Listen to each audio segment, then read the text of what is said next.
Hola, I'm Alicia Navarrete, and this is your Week in Yucatan Today, presented by Yucatan Today and La Jornada Maya. Every week, we bring you Yucatan's local news in under 10 minutes. Only local news, featuring news you can use and a quick summary of recent events. This week, further developments in the controversy over the Mayakán Gasoducto booster station in Umán. A man was sentenced to 13 years in prison for the non-consensual sharing of intimate images. North Mérida had a massive scheduled power outage as part of the modernization of the City Center Periferico exit. State police have issued several warnings regarding fraud attempts throughout Yucatan. Archaeologists unearthed a remarkable Maya sculpture from the pre-classic period during construction of the Mérida-Progreso rail bypass. Let's get started. The controversy over the Mayakán Gasoducto or pipeline booster station in Umán escalated dramatically on Wednesday night. Residents of the Gran Calzada neighborhood blocked the exterior loop of the Mérida Periferico in protest after a federal judge revoked the provisional suspension, allowing construction and operation to continue. On Thursday, Governor Joaquín Díaz-Mena responded to the high-stakes situation by announcing that the people living closest to the gas booster will have to be relocated. The governor explained that previous Umán administrations illegally granted building permits to the developer in an illegal buffer zone, putting residents at risk. He went on to state that dialogues have begun between the developer and the government to facilitate the move, but this response has sparked outrage as there has been no mention of investigations, sanctions, or reparations in this very complex case. In a landmark ruling in Yucatan, a man was sentenced this Wednesday to 13 years and 6 months in prison for the crime of non-consensual sharing of intimate images. This severe penalty falls under the umbrella of Mexico's Ley Olimpia, Olympia's law, which criminalizes the non-consensual dissemination of sexual content, known as digital violence. The man was convicted for distributing intimate photos and videos of his former partner. In addition to the long prison sentence, the court ordered him to pay nearly 400,000 pesos in damages, deliver a public apology, and is permanently banned from approaching the victim. This strong verdict reinforces the seriousness with which Yucatan is treating digital violence against women. An 11-hour power outage rocked a huge sector of the north side of Mérida on Thursday, affecting areas like San Ramón Norte, Santa Gertrudis Copó, and La Isla. The cut was necessary because the Federal Electricity Commission, CFE, was performing extensive work related to the ongoing modernization of the city center roundabout. The long-term goal is to improve traffic flow and urban infrastructure in that high circulation area by integrating all the crucial electrical updates needed for the new, modern roundabout to operate safely. We have a double dose of warnings about scams circulating in the state this week. First, the State Police Anti-Extortion and Fraud Unit detected a fraudulent website promoting a fake concert in Mérida. Authorities stress the site is unsecured and the dates don't match the official tour schedule. Second, police detained 4 people in northern Mérida for an alleged scam involving street games.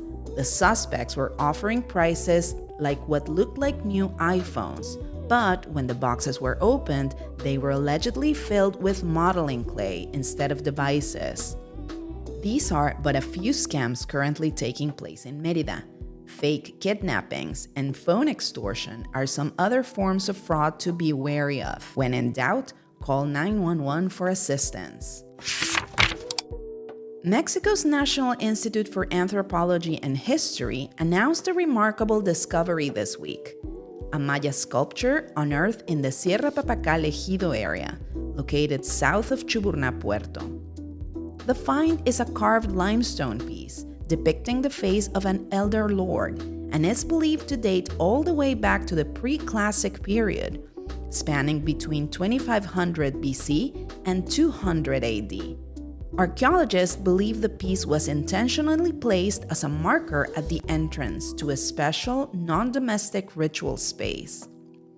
This discovery, made during the construction of the Mérida-Progreso rail bypass, offers valuable insight into community life in the region, thousands of years before the Spanish arrival. Now let's take a look at some fun stuff happening in the following days. Last call for Mashcanu's Jicama Fair.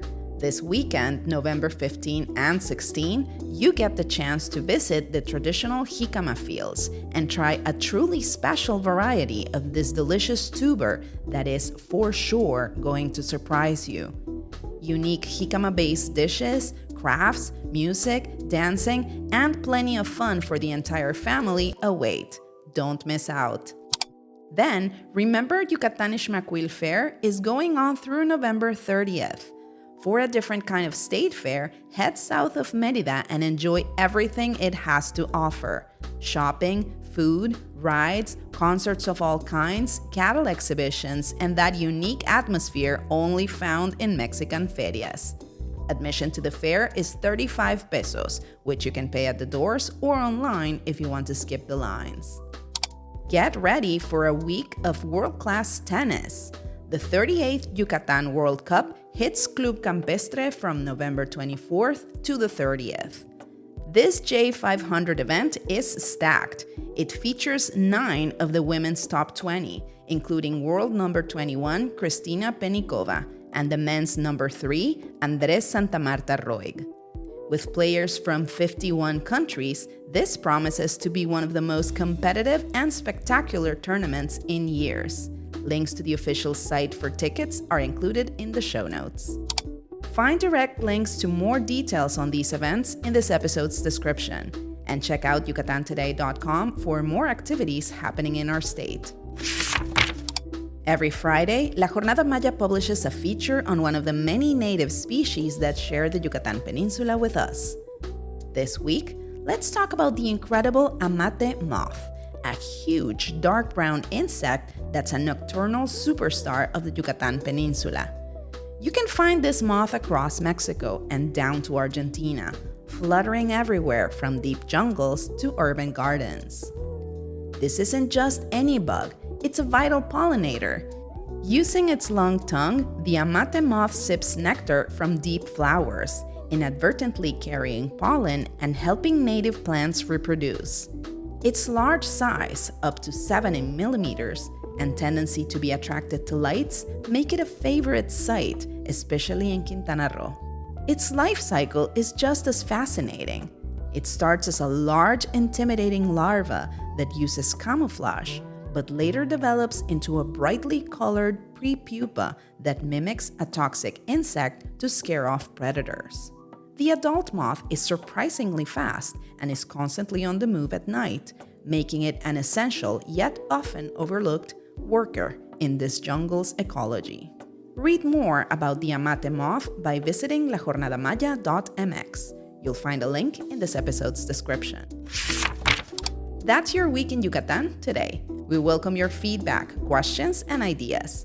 Get in touch with us at editor@yucatantoday.com. Your Week in Yucatan Today is jointly produced by Yucatan Today and La Jornada Maya. Make sure to subscribe, review, and recommend our podcast so we can continue to bring you a summary of Yucatan's local news in English. Yucatan Today is the Yucatan Traveler's Companion. Find our travel, culture, and food content at yucatantoday.com. La Jornada Maya is a print and digital newspaper with the most relevant information from the Yucatan Peninsula, Mexico, and the world. I'm your host, Alicia Navarrete. Thank you for listening.